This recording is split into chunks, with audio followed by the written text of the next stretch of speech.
राम मनोहर लोहिया इसी देश की संसद के सदस्य थे जिन्होंने कहा था, अगर सड़कें खामोश हो जाएंगी तो संसद आवारा हो जाएगी। भारत का किसान खेती के हर सीजन में घाटा सहता है। घाटे और कर्जे के कारण वह टूट चुका है, आत्महत्या करने के लिए मजबूर हो जाता है। वह गरीब किसान इस देश के लोकतंत्र के फायदे के लिए हर मौसम में मार खाता रहा, मरता रहा। अपनों के द्वारा बिछाई जा रही कीलों और बरसाए जा रहे कोड़ों की मार सहता रहा। क्या यह कोई मामूली बात है? अभी कृषि कानून का ही देख लीजिए कि आतंकवादी बैठे हुए हैं और आतंकवादियों ने AK-47 लिखी हुई है, खालिस्तान का झंडा लगाया हुआ है। ऐसी परिस्थिति में हम कैसे सोचें कि इस देश की कितनी रुकावटें हैं। Now realize that the so-called farmer agitation hardly remains a farmer agitation. It is almost got infiltrated by leftist and Maoist elements. वहाँ पर अब किसान बहुत कम है। अब तो वहाँ पर राजनीतिज्ञ हैं, कम्युनिस्ट दलों के लोग बैठे हैं, खालिस्तान जिंदाबाद के नारे लगाने वाले बैठे हैं, इंदिरा जी को ठोक दिया, मोदी को ठोक देंगे वो लोग बैठे हैं। किसान का आंदोलन होता तो सारे भारत में आग लगी होती, सारे भारत में किसान खड़े होते। गांव गांव में किसान है, 5.5 लाख गांवों में किसान है।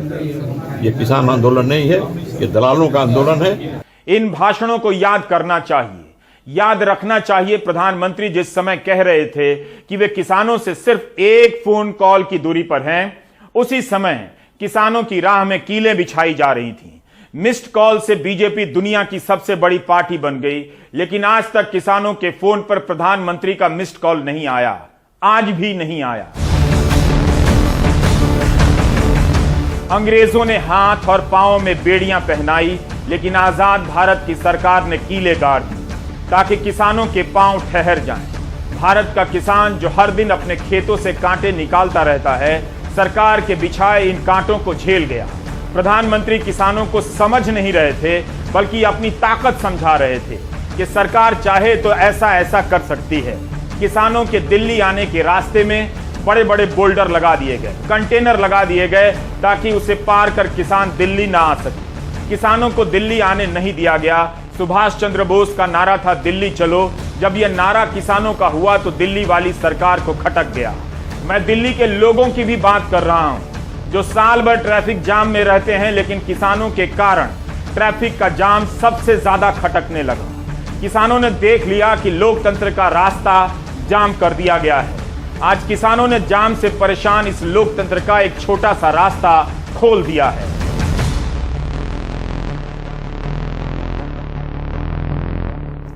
टूल किट का बवाल खड़ा किया गया कि अंतर्राष्ट्रीय ताकतें देश के खिलाफ लगी हैं। 20 साल की दिशा रवि के साथ क्या हुआ? गोदी मीडिया को आगे कर एक भीड़ खड़ी की गई किसानों के खिलाफ। गोदी मीडिया के जरिए पहले मिडिल क्लास को किसानों के विरोध में खड़ा किया गया, फिर उस मिडिल क्लास को महंगाई से मरता छोड़ दिया गया। मिडिल क्लास के पास महंगाई का समर्थन करने के अलावा कोई चारा नहीं बचा।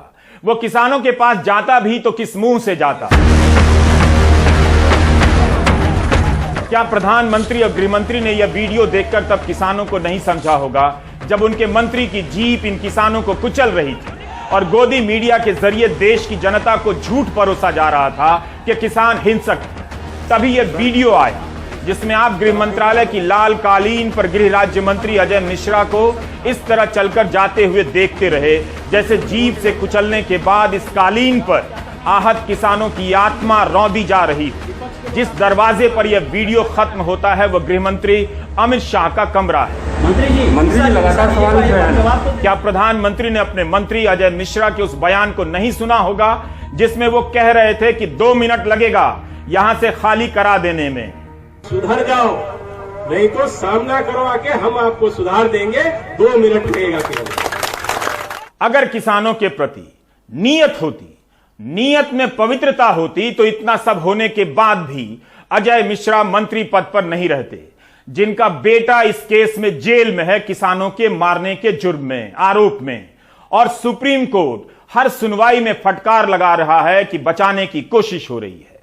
तालाबंदी के बीच किसानों को अंधेरे में रखकर अध्यादेश लाया जाता है। किसान आंदोलन करते हैं, फिर संसद में कानून भी पास होता है। सरकार कोर्ट में किसानों के खिलाफ मुकदमा लड़ती है। इसलिए जब कृषि कानूनों को वापस लेने के लिए प्रधानमंत्री मोदी प्रकाश पर्व को चुनते हैं तो बहुत सारे उनके फैसलों और चुप्पियों को भी रोशनी में लाना जरूरी है, जिन्हें अंधेरे में रखने की